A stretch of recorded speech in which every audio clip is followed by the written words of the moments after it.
voice. Move by the light, make a choice. Listen to my voice. I got something to say. This is your Resolve to Read daily reading. It's May 12th, and we're reading from the books of 1 Kings and 2 Chronicles. Now Adonijah, the son of Haggith, went to Bathsheba, Solomon's mother. Bathsheba asked him, "Do you come peacefully?" He answered, "Yes, peacefully." Then he added, "I have something to say to you." "You may say it," she replied. "As you know," he said, "the kingdom was mine. All Israel looked to me as their king. But things changed, and the kingdom has gone to my brother, for it has come to him from Yahuwah. Now, I have one request of you. Do not refuse me." "You may make it," she said. So he continued, "Please ask King Solomon, he will not refuse you, to give me Abishag the Shunammite as my wife." "Very well," Bathsheba replied. "I will speak to the king for you."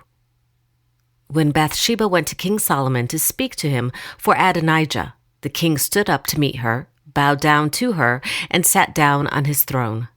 He had a throne brought for the king's mother, and she sat down at his right hand. "I have one small request to make of you," she said. "Do not refuse me." The king replied, "Make it, my mother. I will not refuse you." So she said, "Let Abishag the Shunammite be given in marriage to your brother Adonijah." King Solomon answered his mother, "Why do you request Abishag the Shunammite for Adonijah? You might as well request the kingdom for him. After all, he is my older brother. Yes, for him and for Abiathar the priest and Joab son of Zeruiah."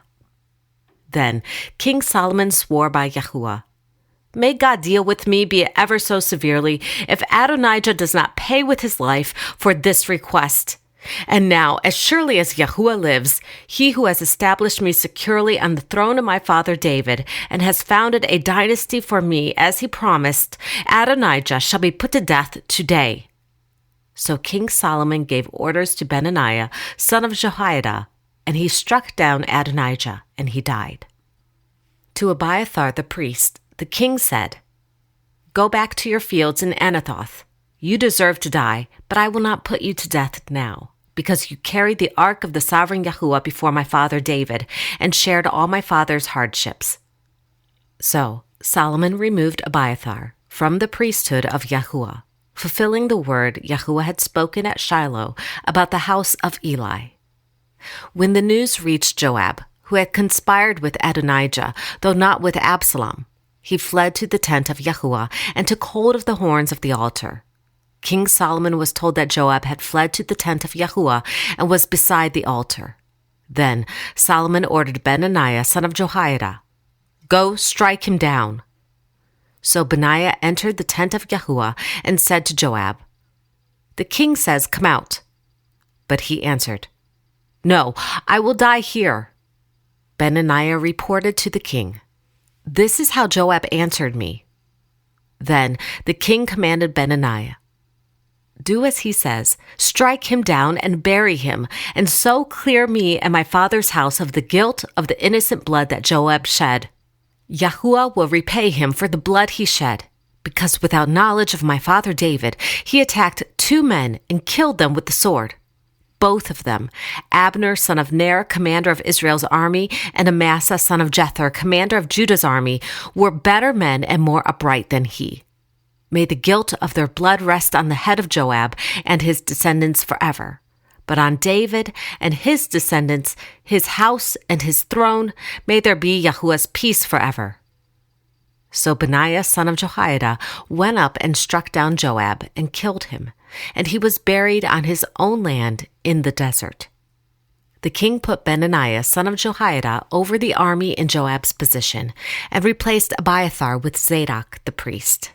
Then the king sent for Shimei and said to him, "Build yourself a house in Jerusalem and live there, but do not go anywhere else. The day you leave and cross the Kidron Valley, you can be sure you will die. Your blood will be on your own head." Shimei answered the king, "What you say is good. Your servant will do as my lord the king has said." And Shimei stayed in Jerusalem for a long time. But 3 years later, 2 of Shimei's slaves ran off to Achish, son of Maacah, king of Gath, and Shimei was told, "Your slaves are in Gath." At this, he saddled his donkey and went to Achish at Gath in search of his slaves. So Shimei went away and brought the slaves back from Gath. When Solomon was told that Shimei had gone from Jerusalem to Gath and had returned, the king summoned Shimei and said to him, "Did I not make you swear by Yahuwah and warn you, on the day you leave to go anywhere else, you can be sure you will die? At that time you said to me, 'What you say is good, I will obey.'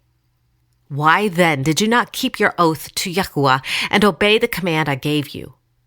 The king also said to Shimei, "You know in your heart all the wrong you did to my father David. Now Yahuwah will repay you for the wrongdoing. But King Solomon will be blessed, and David's throne will remain secure before Yahuwah forever." Then the king gave the order to Benaiah son of Jehoiada, and he went out and struck Shimei down and killed him. The kingdom was now firmly established in Solomon's hands. Solomon made an alliance with Pharaoh, king of Egypt, and married his daughter. He brought her to the city of David until he finished building his palace and the temple of Yahuwah and the wall around Jerusalem. Pharaoh, king of Egypt, had attacked and captured Gezer. He had set it on fire. He killed its Canaanite inhabitants and then gave it as a wedding gift to his daughter, Solomon's wife. The people, however, were still sacrificing at the high places, because a temple had not yet been built for the name of Yahuwah. Solomon showed his love for Yahuwah by walking according to the statutes of his father David, except that he offered sacrifices and burned incense on the high places. Then Solomon spoke to all Israel, to the commanders of thousands and commanders of hundreds, to the judges and to all the leaders in Israel, the heads of families. And Solomon and the whole assembly went to the high place at Gibeon, for God's tent of meeting was there, which Moses, Yahuwah's servant, had made in the desert. Now David had brought up the ark of God from Kiriath Jearim to the place he had prepared for it, because he had pitched a tent for it in Jerusalem. But the bronze altar that Bezalel, son of Uri, the son of Hur, had made was in Gibeon in front of the tabernacle of Yahuwah. So Solomon and the assembly inquired of him there.